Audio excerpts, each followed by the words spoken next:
I graduated from medical college so that my parents would fall behind. They did their best for me, bought a separate apartment, and wanted me to get an education. What did I want from? Yes, the devil knows. Certainly not to study further to become a doctor. It seemed to me that I had already missed a lot, trying for the sake of a diploma with honors. That's why he went into a breakaway, saved up debts on communal services, shied away anywhere, and hung out with guys younger than himself. I was 24 years old, Tolik was 20, and Vanka and his girlfriend Olyana were 18. We spent our time completely aimlessly, and were happy with it. Dragged around the city, looking for new places. I felt younger around my friends, and just wanted to have fun while I had the chance. One day we climbed into a panel house, the construction of which froze at the level of the 6th floor. We behaved like buggers, drank beer, threw empty cans and cigarette butts at our feet. There's dirt all around anyway. Guys, do you know what happened here last year? Vanya suddenly asked. Come on, come up with it, Tolik said, crumpling another jar. 3 bodies were found here. Some school children climbed in to play, and everyone is finished. Vanek reached into his phone to prove that he wasn't lying. I'm going to find this news now. Oh, here. He showed us the screen. The headline, by the way, read, 3 teenagers died at an abandoned construction site. Oh, what happened to them? Olya was worried. I thought it was fiction. It is written that they died from an electric shock, but there is no electricity in the house, Vanek said. The construction site has been abandoned for a long time, right? I didn't understand what he was driving at. Our friend chose a cleaner step for himself, sat down, and began to tell. Shkalota believes in one story. In this house on the 2nd floor, there is a black room. For some reason, the windows were laid in it, so it's always dark there. The youngsters say if you go there, you will die. I just came up with it, I said haughtily. There is such a legend, Olyana confirmed. When I was in school, a lot of things were told about this house. And about the black room, too. Let's go see where she is. Vanya got up from the step and went upstairs. No one tried to dissuade him. We are building everything. We have stomped after him. 3 apartments were planned on the 2nd floor. There was nothing there, just door and window openings up to the foam block wall. The red light of the setting sun gave the atmosphere a special charm. Even the garbage didn't spoil the picture. Slum aesthetics in all its glory.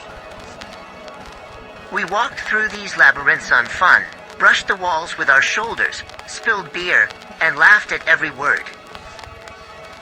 And then they stopped abruptly, seeing a doorway in front of them, behind which it was dark as in a cave. We found it and immediately recognized it was a black room. It's pitch black just outside the threshold. Does anyone want to come in? Vanek asked. Well, no, Olya squeaked. Are you afraid of school stories? The guy was egging me on. What if autosuggestion works and your heart gets up? Tolik said. Olyana was holding Vanya by the sleeve, but he pulled his hand away and stepped out of the door. Let's see. The phone's flashlight flashed in the dark. Vanya, get out of there quickly. Olyana shouted. I was sipping a beer and thinking, let them entertain you. Vanek went on and on. He could be heard shoveling garbage with his feet, and then his footsteps faded, and the flashlight went out. Vanya, Olyana shouted. Her boyfriend didn't answer. The girl's eyes bulged, her eyelashes trembled. Vanya. Yes, trust him more, Tolik said. He's going to jump out and scare you. Vanya, don't be silent. Where are you? Juliana turned on her flashlight and went into a dark room. The girl made her way forward slowly and carefully, trying not to step on the stuffed glass. Woof! Van Eck jumped out of the darkness at her. Ulyana screamed shrilly and rushed at her boyfriend with her fists. Are you bitten in the head? You almost gave me a heart attack. They jokingly wrestled and left the room in an embrace. Van Eck and Ulya met recently and were like two doves. Well, what's interesting there? I asked. Vanya shrugged his shoulders. What do you think? Garbage, bottles, bags, wires. And it looks like someone threw up. Wires. Tolik was alarmed. So I electrocuted the boys and killed them, and you climb up there. This anxiety infected Yulia. She immediately looked at her boyfriend reproachfully. Yes, they are rolled up, in coils, cried Van Eck. There is nowhere to take the current there. I suddenly became interested. I turned on the flashlight on my phone and went inside. Okay, let's see. Juliana tried to stop me. Larrick, at least don't be a fool. Don't worry, I replied when I had already entered the room. And really, there was nothing to look at there, just a room of 15 squares, but for some reason the only window was bricked up. The masonry is crooked. They made a blunder, as if they were in a hurry. What's the point? Someone just had nothing to do. There are obscure graffiti on the walls, broken glass, broken bricks, coils of black wires, and someone's forgotten cap on the floor. It doesn't seem to be a big deal, but standing in that room, I felt a strange discomfort. I always wanted to quickly look behind me, as if someone was standing behind me. I came out of there and told the guys. And it makes me shiver, just like in childhood. Tolik came in last. After a couple of seconds, he screamed, "Oh, Christmas trees," and jumped back. There was no face on it from fright. We laughed together. Well, really, it's creepy, Tolik said, and also burst out laughing. We stayed in an unbuilt house until dark, and left when the cold began to pull from the walls. It's time to go home. On the way back, Tolik was silent, and then suddenly said, "Did you guys see anyone there?" "Well, in a black room." "And who is there to look at?" I asked. Tolik hid his eyes, as if expecting to be laughed at again. "I thought I saw someone. First there's a crack like you, like firm electricity. And then a short flash, and a face." "What face?" Van Eck asked. "How to explain?" Tolik scratched his head. He had a wire sticking out of his head, instead of hair. I asked, not knowing why.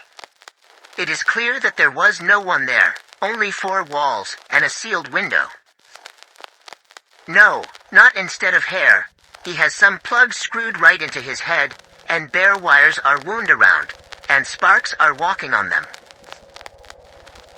Tolik was serious, and in general he had a hard time with imagination for lying. "Are you saying you saw some dude in an empty room, with wires sticking out of his head?" "So what is it?" Vanya summed up. "Yes, it seems," Tolik answered uncertainly. "Why didn't you tell me right away?" "How can you tell me that? I didn't drink so much to catch glitches. But even now, this face is still in front of my eyes in the middle of darkness." I was in a cheerful mood and ignored these nonsense. And my friends were so excited about Tolik's story. Ulyana supported the conversation. "By the way, I remember a horror story about this house. They told me at school that he lives there. This one, I don't remember the name. Well, like a monster. He lives in that black room. Have you heard the story about the heron? This is such a strange woman who lives only in the dark." Supposedly, a similar monster lives in that room. He's all wired up. What's his name? The word is associated with a crash. The horror. Did I see him?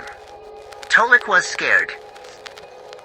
We had already reached the street that led to my house. The guys and I were not on the way. They were going one way, and I was going the other way. It's immediately obvious that you are still children, discussing such nonsense, I told them finally. Okay, I was glad to see you, we'll write off. From time to time, I felt like a stranger among my friends.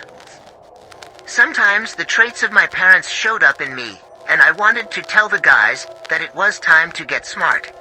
But who am I to teach them about life? I'm no better myself. In the morning, my head ached, and I was thirsty.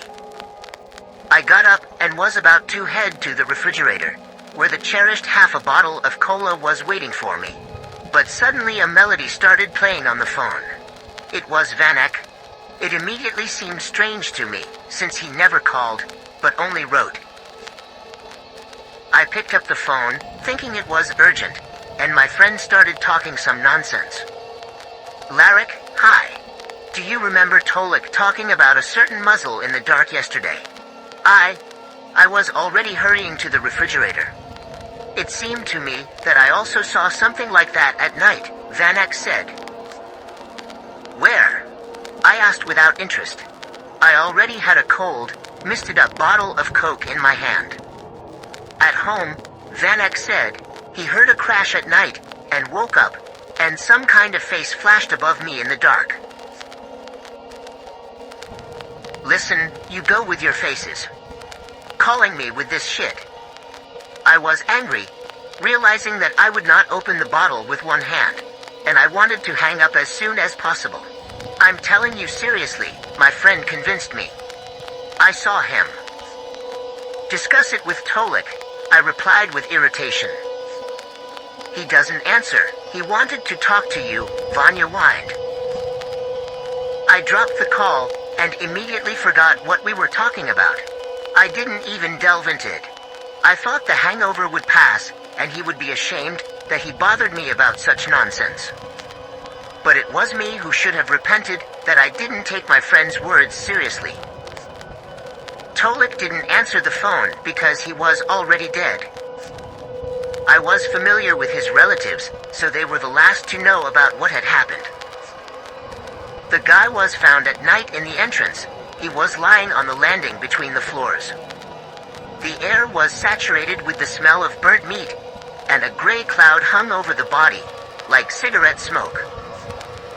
Tolik's neck and face were covered with black burns. His hair and eyebrows were burned. Our friend died from a powerful electric shock, as if he was struck by lightning. No one knew what had happened to him. There was no source of electricity of such high voltage in the entrance. You have to be a fool to think it was an accident. The guy just said yesterday that he saw a head with wires sticking out. And that case with the dead teenagers. There are no such coincidences. I met with my friends. Vanya was in a stupor, and Ulyana did not allow herself to fall apart. It's a drill, she said. This? What?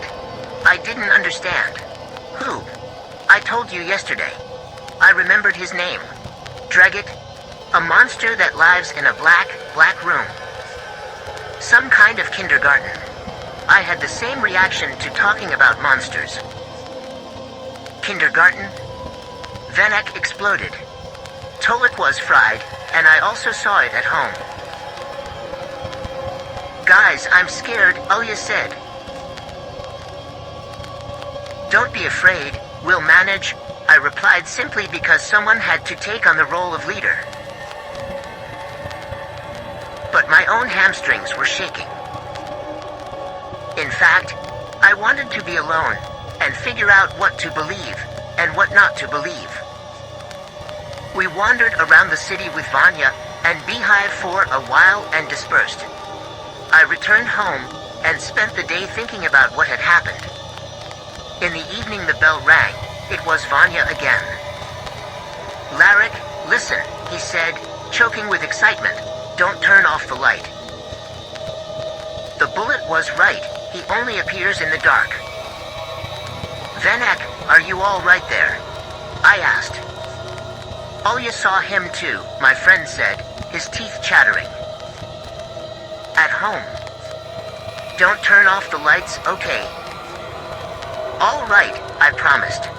The sun had just set, but it was already dark in my apartment.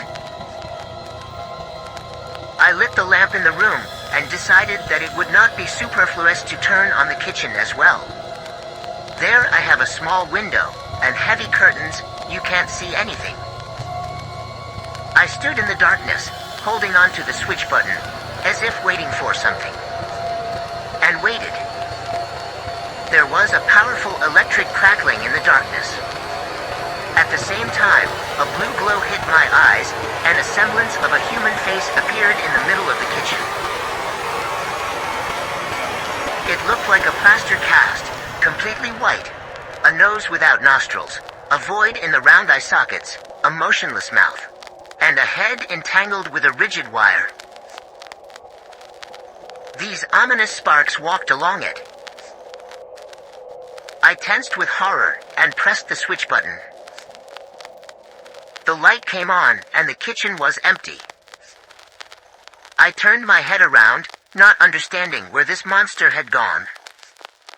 So I spent the first night with the lights on all over the apartment. Olyana added me and Vanya to the chat to stay in touch. We corresponded until 3 o'clock in the morning, sharing details of our meetings with the monster. Now none of us doubted his existence. He could appear in any dark corner.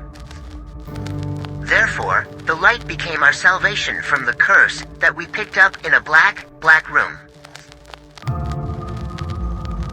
I fell asleep in my clothes on the couch with my phone in my hand. I woke up at 9 o'clock in the morning, when it was already light. Vanek wrote to the chat, "Let's stick together. Dries appears only at night. We should spend the night together. Larek, let's spend the night at your place tonight." "Come on," I said. Our friend did not appear online for a long time, and I wrote to Vanka. "What is Olya?" He replied, "Probably still sleeping. She likes to sleep away." We had no doubt that she was all right. Each of us has understood, he's asleep, he won't come while the light is on. And the girl turned her room into a sparkling palace yesterday, turning on all the lamps and nightlights that she had. She wouldn't have made that mistake. And yet, I wanted Olya to get in touch as soon as possible. But time passed, and she was not there. A little later, we found out that Olya did not survive that night. Her mother found her body. The girl did not leave the room, and did not respond. We had to break down the doors. Olyana looked as if she had been electrocuted.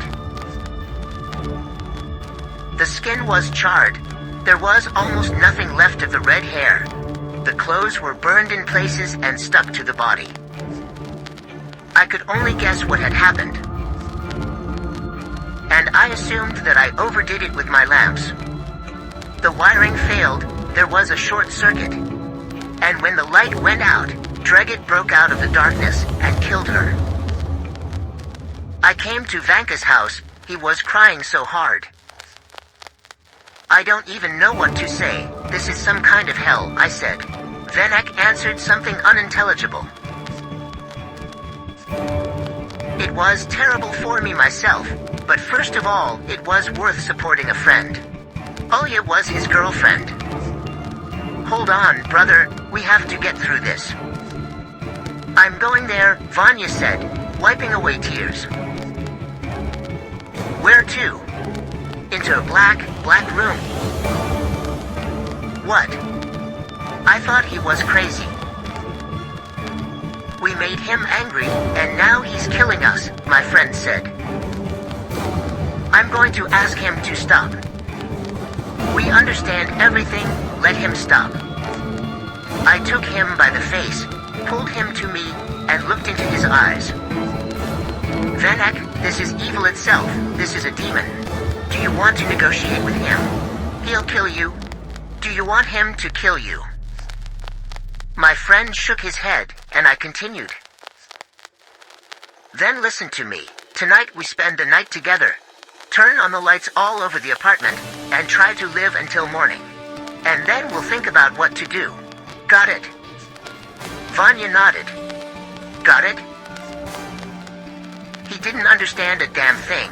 I waited for him at home in vain in the evening. Vanek did not come, and stopped answering calls. I immediately guessed that he had gone there. I didn't want to spend the night alone. The lights were on all over the apartment: kitchen, bathroom, toilet, hallway, room. It was light everywhere, and I was shaking with fear. As long as the light is on, he won't come, I repeated. I couldn't get my teeth together from fear. I had to survive the night. And suddenly, the first lamp in the room broke, clicked, and went out. I jerked and stared at the ceiling. Another LED light went dark, and then another one. I rushed out of the room before it was plunged into darkness. Standing in the hallway, I saw his face wrapped with live wire. Dreget, who killed my friends, came to finish with me. He didn't care about this light. He was able to overload the network. A lamp exploded right above me. The light went out in the bathroom, and then in the toilet. I ran to the kitchen, the last bright corner of my house.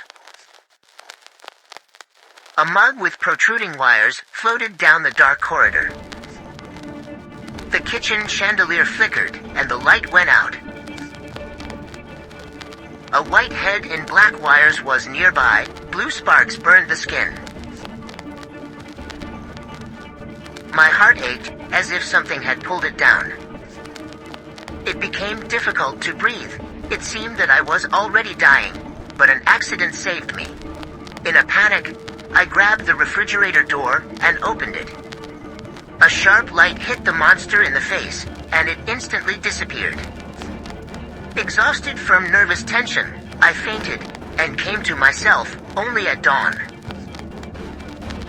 I managed to survive the night, but I knew that the electric demon would return.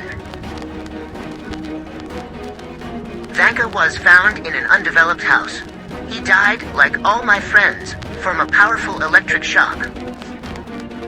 It was impossible to miss the last chance for survival, so I went to the city hospital. He poked his head into the registry window and asked, "Do you have a vacancy for orderlies or night nurses?" The nurse was stunned by such suddenness, but said, "Yes, it's enough. We always don't have enough personnel." "And what kind of education do you have?" "Graduated from medical college," I replied and added, "with honors." The nurse picked up the phone and raised her fingers over the buttons. "Oh, that's good. Do you want to work as a nurse?" "The main thing is that in the night shifts." I tried to calm my excitement so as not to look crazy. The nurse smiled. "We will pray for you. Usually you can't make people work at night." I got a job at the hospital because I knew that every night there is a duty light on, and there are uninterruptible power supplies in case of problems. In addition, there are always a lot of people in the hospital, and over the next 3 months he tries, never risked showing up with them. Only occasionally did I hear the crackle of his sparks in the depths of the dark corridors. I've gotten used to it and stopped being afraid. But one day during the night shift, I met Kalya, a morgue worker whom we had recently met. He asked me, "Have you ever taken a day off? Every night in the hospital?" "I'm trying to take advantage of my insomnia," I replied. "I would like your patience," sighed Kalya. And we have another burnt body. Again, some kid was electrocuted. I don't believe these are accidents. Electrocuted. I asked in a voice that wasn't my own. Yeah, my friend nodded, as if he was not found at home, but removed from a high-voltage line. Burned to charcoal, his eyes bulged. The horror. After finishing my shift, I went to a hardware store for a bag of cement, and then immediately to an abandoned construction site. It took me a lot of time to collect the right amount of unattended blocks and bricks. I laid the entrance to the black room so that no one would ever enter there again. I know someday he'll be able to get to me. But he definitely won't get any new victims.